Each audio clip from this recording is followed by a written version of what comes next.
bright and early. It's dark. It's cold. It's fall. It's froggy. It's froggy here. I know. My throat's a little. I got some hot tea. I got congestion. Yep.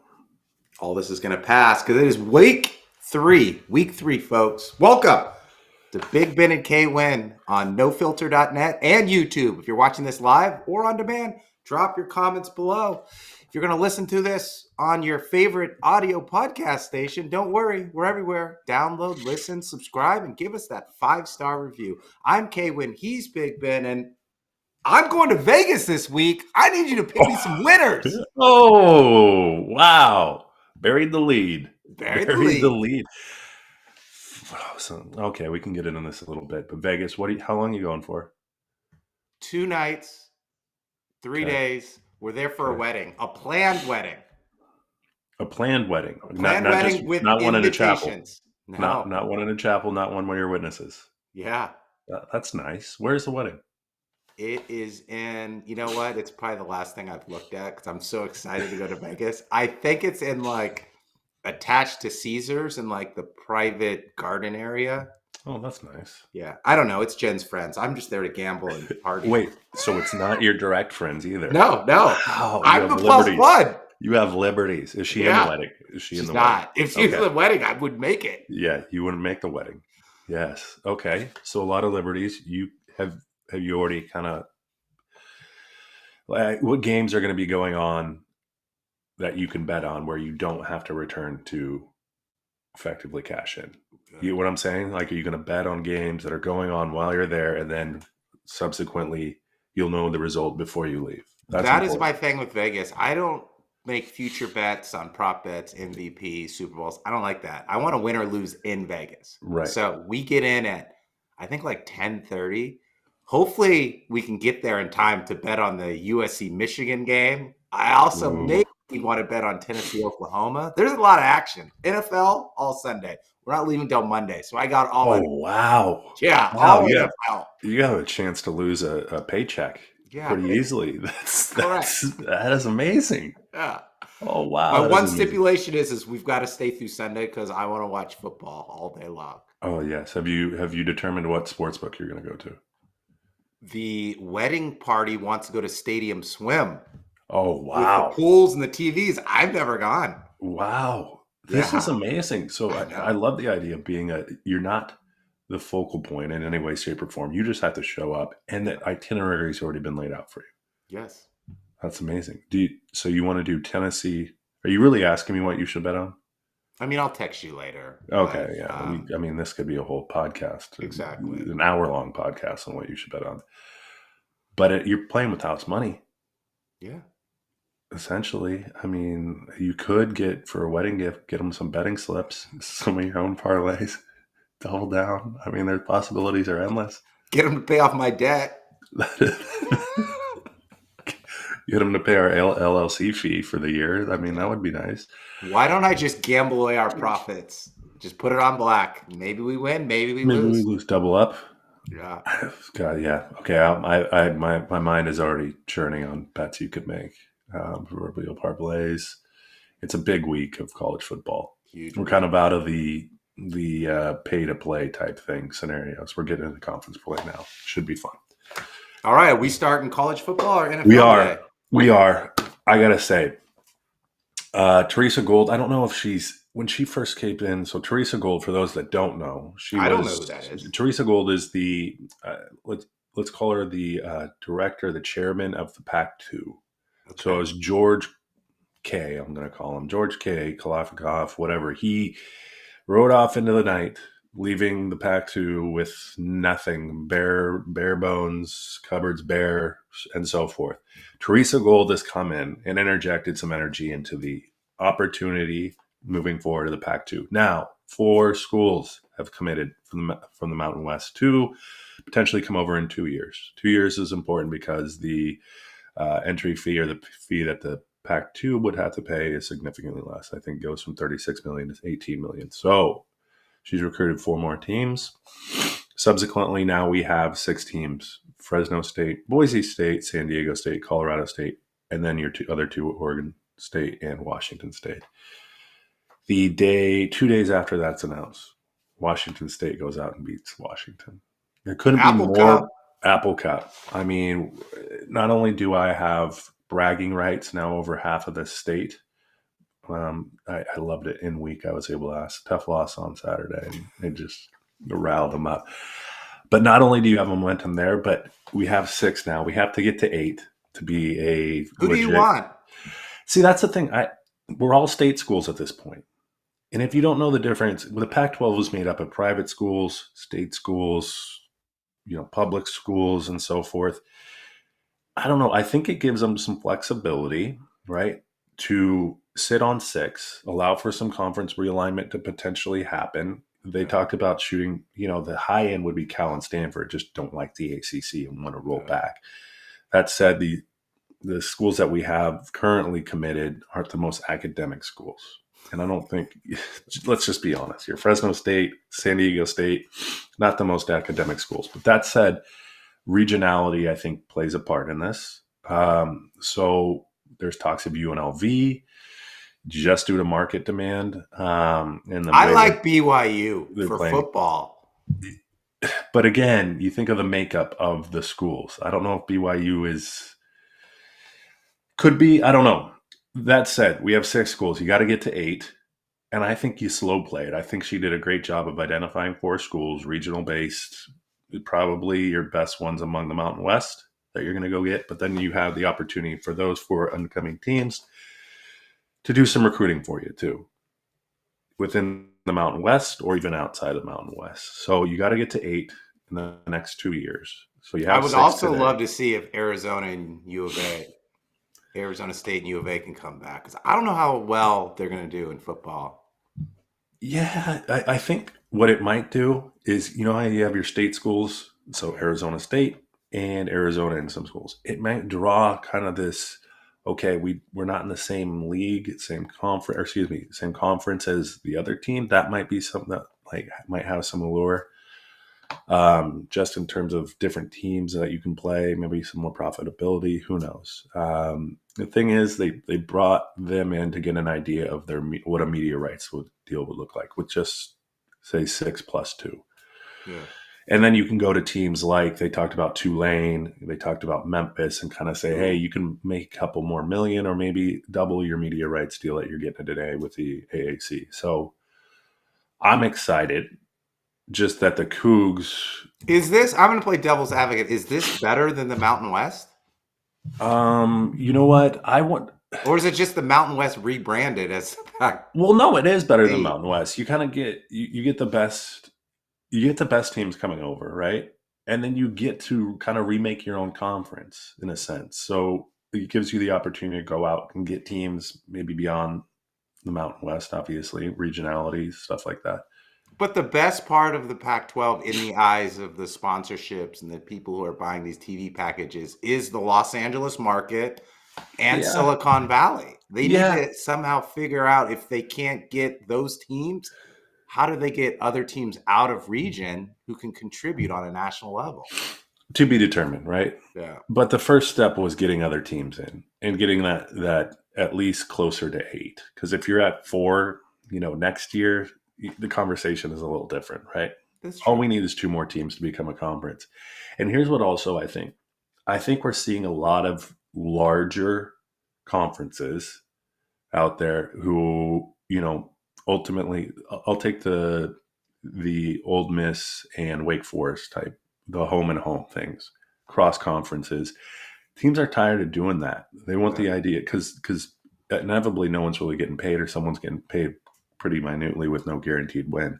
They'd rather play teams probably within the new rebranded Pac-6 or Pac-12 or whatever we want to call it, rather than, say, some cross-conference from larger conferences. That makes sense. That makes sense. So you get some ability to go schedule, quote-unquote, Power 4 teams, rather than, say, you have a 15-team, 16-team conference where you're muddled with all the conference games.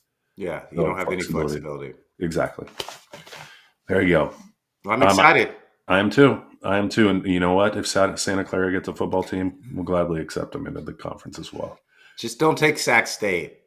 No, we won't take Sac State. No Cal Poly, no Cal Davis, no Sac State. We're going to stay away from Sacramento. All right. Love it. What do you got NFL wise? Sticking with college football, Oh, I want to talk about your USC Trojans that open up Big Ten play in Ann Arbor. And here's why I want to bring it up. Max Miller is the Brock Purdy of college football.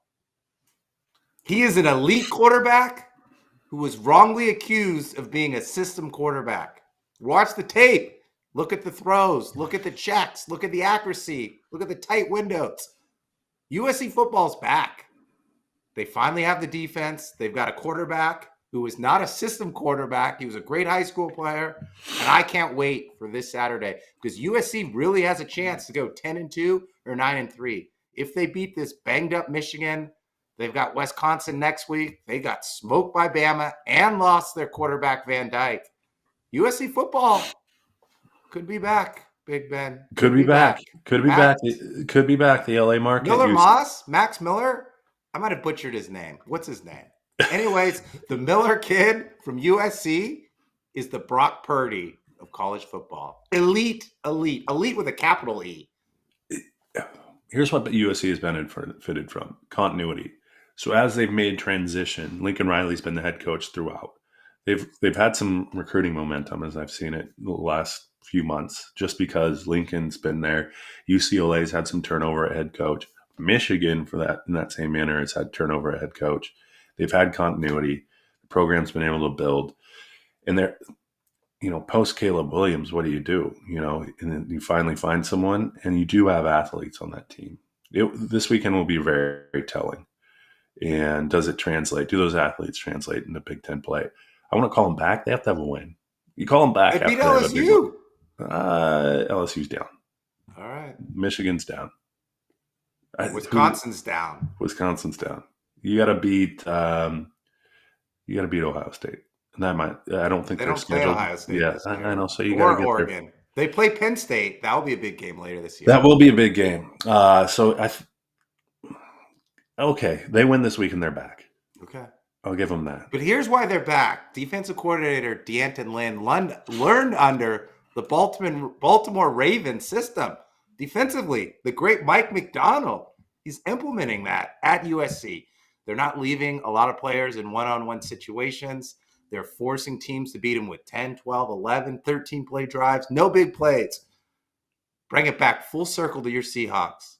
And if you say USC's beat no one, I mean, look at your Seahawks. Broncos week 1, Pats week 2, a Tua list, Dolphins in week 3. Yeah. You're going to be 3-0. If we're transitioning to I'm going to call them my Seahawks. I'll reluctant Seahawks, I guess. JSN actually showed up for the first time in a long time this past game. Him and DK, I think, had over 200 combined yards, a touchdown. I think more than 18, right around 18 catches combined. That's a great day. That's what you want to see. You're right. We haven't played anyone.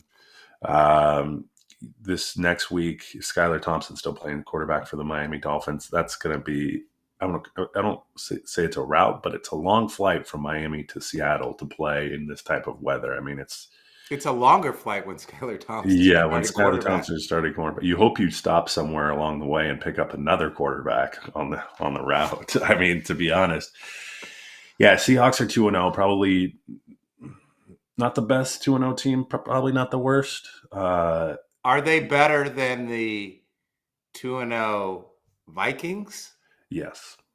2-0 Steelers? Yes. I mean, the Steelers are imposter. Yeah, Steelers are an imposter. I mean, the NFL is a little upside down right now, I would say. I know. I love the parity. A little upside down, but it is only week 2. 2-0 teams. I mean, you've seen teams come from 4 games under 500, 6 weeks into the season, and end up being a playoff team. Kenneth Walker's banged up. Seahawks are, but I think that if we can carry them, Seahawks in a good spot because you play 2 teams where you can effectively figure out if your defensive scheme is going to work, right, in practice, and also your offensive scheme. And I think what we saw last week is the offensive scheme Ryan Grubb is able to implement is working. Did you put up a lot of points against the Patriots? No, but Patriots got good D. no one's going to put up a lot of good points against the Patriots. Gerard Mayo is going to make sure that that defense is actually keeping them in the game. So we'll see. Seahawks are, I think it's to be determined still what kind of team this is long term. Well, here's my question to you. If week 1 in the NFL is a liar, week 1's a liar, and week 2 is the truth, what did you learn last week? Ooh, that if you a few things. Max Crosby came up to Gardner Minshew as they were playing the Ravens. Just be Gardner Minshew from WSU. Get out there and sling it. And he did. Yeah. The guy did. He sat there. The Raiders need to be who they are. And that's just a team with house money. Honestly, Antonio Pierce, first-year coach, just go out there and play. Devontae Adams had a huge game. They beat the Ravens. Ravens are a good team. Yeah. They took the Chiefs to the brink. So I think the Raiders are better than we thought. I think the Broncos still haven't figured it out. If you look at San Francisco, injuries again, that kind of tells who they are. Chargers, Quentin Johnson showed up a little bit. Finally. J.K. Dobbins is still healthy after 2 weeks. That's pretty remarkable considering his track record. The Rams, again, Cooper Kupp going down to Kua, that's going to be tough. Kyron Williams has had a tough time getting yards. I think it's been tough for the NFL. Everyone's still trying to figure out. I made the comment too, buddy, it's the year of the kicker. I haven't seen more field goals kicked in the first 2 weeks. You got kickers putting up 20-plus points in fantasy. I mean, had a kicker for the Giants or the 49ers in week 1 had, 6 field goals? Yeah. It's pretty ridiculous. So it's just, I think teams' offense are having a tough time getting going. You had a little rookies. Malik Neighbors looked good. Marvin Harrison Jr. broke out in a big way for a quarter. I just think everyone's sputtering a little bit. Everyone except my New Orleans Saints. Here's what I've learned. 91 points in 2 weeks. They put up 47 against the Panthers. Not a big deal. 42, I think, against the Cowboys. And it's Clint Kubiak. Kubiak, offensive coordinator. He's making Derek Carr look like the Derek Carr MVP of 5 years. Derek Carr did not win MVP, but there was that 1 year where he played really well. He's rolling out pre-snap motions, a lot of play action. They're number 1 in all of that stuff. And I think the Saints offense is legit. Now, their defense and their team's a little older, so we'll see what happens in the long year. But I think the NFC South could get 2 teams. They could get Tampa and the Saints in the playoffs. The NFC West might only get 1. Tampa has, I agree with you with both those comments. I do agree. But based on what we've seen from the Saints, you know what they remind me of? The greatest show on turf. Ooh. Kurt Warner wasn't this flashy guy, but he had an arm. Derek Carr has an arm. You have Alvin Kamara running around just being a beast, getting balls out of the backfield. It's kind of like Marshall Faulk. A little Marshall Faulkus. I don't know if it's to that extent, but you get the look and feel. You have Olave and Shaheed. Mm-hmm. Shaheed's been a downfield threat. Olave is still your underneath guy, kind of possession receiver. To your point, the Saints, I mean, in terms of pieces and parts and what you're getting out of them, they're doing the best in the NFL. I mean, they're extracting the most out of their assets that they have. And for all intents and purposes, no one expected anything from him. No. Derek Carr could easily become the Joe Flacco from you look at it and you go, geez, the guy's got in the right scheme. I bet around the league, every quarterback's looking at that going, man, I wish I had that scheme. I wish I had that playbook because it's working. It's night and day from last year. It's completely different. The Saints offense was brutal. Dennis Allen, they were saying he was most likely to get fired. Now they're singing his praises. The Saints are 2-0. Everything looks great. And I'll tell you this, Eagles-Saints is going to be a great game. And as I go to Vegas, that might be an over that I hit, 49.5. I might bet the over on that one. The Eagles haven't stopped very many teams. Where's that game? New Orleans. Okay, good. Yes, hit the over twice. There is so many. You look at the Lions last year; they put up points so easily, and I'm convinced that domed stadiums just allow for that. Yeah. Right? There's no other variable. There's no wind. There's no rain. There's no snow. There's no nothing. You can go out there and the plays that you want to play can get executed how they want to get executed. Yeah. And the Saints are going to benefit from that, especially in Mr. Kubiak's newfangled, who knows what he's running. Who knows? What would you call it? Well, his dad, Gary, I think was affiliated with the Shanahan. So I think it's kind of some West Coast offense, stretch offense. It's similar to like McVay, Floor, but they all have their little wrinkle in it. But it's like a branch of the West Coast offense. I think it's press. Like you get guys running at least 5 yards down the field. It creates kind of this cushion for you that you can work underneath, and then you can work out of the backfield with a lot of passes. And then as you get teams creeping up, take care of that, because you're going to get 1-2 first downs. And at that point you can take shots. And I think that's where Shaheed comes in. He's a downfield threat. I think he has 3 touchdowns and well over 200 yards these first 2 weeks. So big explosive plays. Yes. The Saints have actually scored 30 points both times before halftime. So maybe I parlay the over at halftime and the over in the game. Yeah.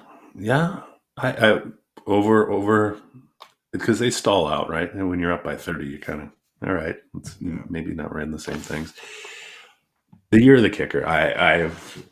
You're the kicker to this point. Like you gotta. I mean, Kai Forbath for the Texans kicked a 58-yarder. Like they more or less put the ball on the ground just so he could kick it, and he made it. I mean, they're weapons now, kickers. I know, explosive. If you got a kid that doesn't want to play football, just get him kicking the ball. That's all you have to do. What's the injury report on your Niners? Give me a quick update. McCaffrey's on the IR, so he's out at least 4 weeks. I think Debo is going to be out another 4 weeks. Ricky Parasol, the rookie who got robbed, I think they're holding him out. I think he's on the IR. He's probably he's not eligible to week 5. So it's Jordan Mason, it's Kittle, it's Ayuk, it's Juwan Jennings, and maybe it's Jacob Cowing. I mean, good thing the Niners drafted 2 rookie wide receivers early, because those wide receivers are going to have to play and make an impact early on. Yeah. No excuses for the Niners. They have 9 Pro Bowlers. Yeah. If 2 of them are out, they can still figure out a way to win. Yeah, you're right. And they should, but it's harder. It's harder. It's not easy, especially because, when your playbook's meant for Christian McCaffrey and then you roll Jordan Mason out there, like it's not going to be the same, right? It's just not. And when you got Jawad Jennings out there and Ayuk versus Debo, and Kittle's still around. He had a big game last week too. Niners will get by. It'll just be harder. Yeah, it'll just be harder. Yeah, just be harder.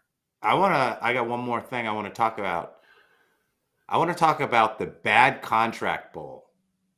It is happening this weekend in Cleveland. The New York Giants play the Browns. And what is worse than Daniel Jones's $160 million contract? Deshaun Watson's $230 million contract. Giants are 0-2. Browns are 1-1. I've heard reports, again, who knows if they're true, but if the Giants lose here and go 0-3, I mean, we might not see Daniel Jones start. They might move away from him at some point and then just consider it dead money on the cap and Russell Wilson him. And on the other side of it, Deshaun Watson has looked like he's aged 5 or 6 years from Houston to Cleveland. Yeah. He's not as mobile. He's not as accurate. He's not reading the system. I know he's got a lot of off-the-field distractions, but those are 2 really bad quarterback contracts. Well, the wind blows pretty heavy off Lake Michigan to defend Deshaun Watson. No. I mean, there's a little difference there. And then Daniel Jones, God, New York is such you splash for 2 games and all of a sudden it's give him his money, yeah. That's who he is. And Daniel Jones let him do a playoff berth, I think, 2 years back, and they just backed up the truck for him. Yeah. And Daniel Jones, and they're bringing in players, Malik Neighbors, phenomenal wideout. I think he caught 10 balls. He had 18 targets. Like that's insane, right? What they told Jandon was throw it to Malik, right? And he did, and he had an all right game. But again, they didn't win the game. The Jets, on the other hand, I mean, let's contrast that with the Jets. I think the Jets are in a much better long-term position. You look at the Giants, and they don't know who they are or who they want to be. I feel like Doble's a horrible coach, in my opinion. Better coordinator than coach? Yes. He's the type of guy you want behind the scenes, like getting away with stuff. You can't get away with stuff as a head coach. There's more accountability. You're responsible for more stuff. You need him just working on one thing only. Giants are, God, they're still riding that 2 Super Bowl in 3 year wave. They're still riding that Tommy DeVito wave from last year. Where's Tommy? Is he still there?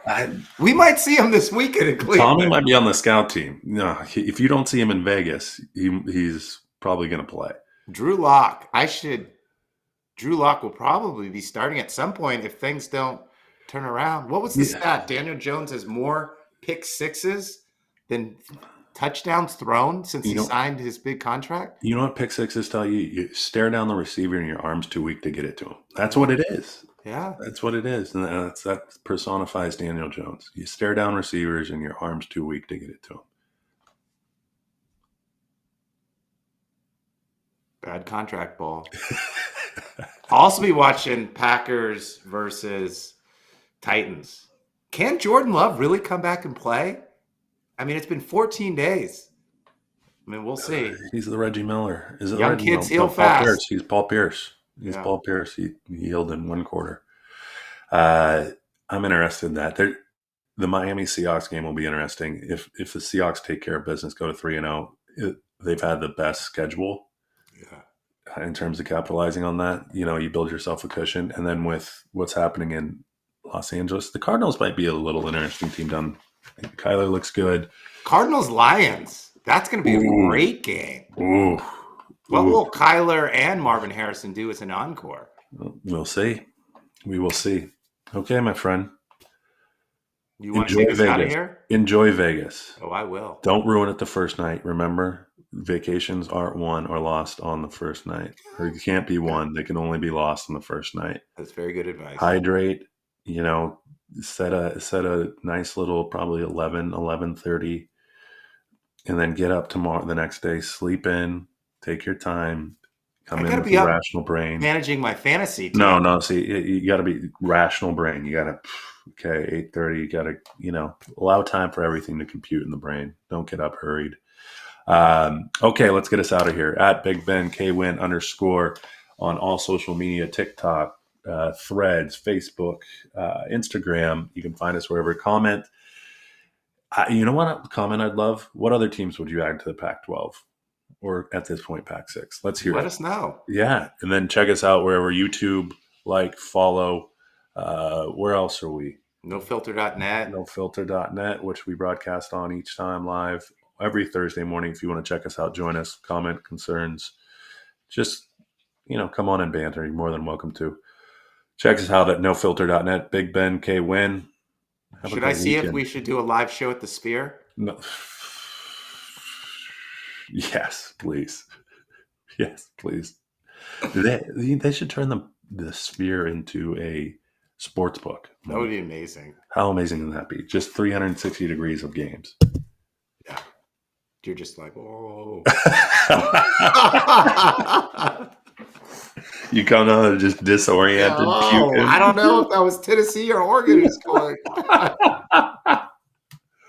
Boom. Oh.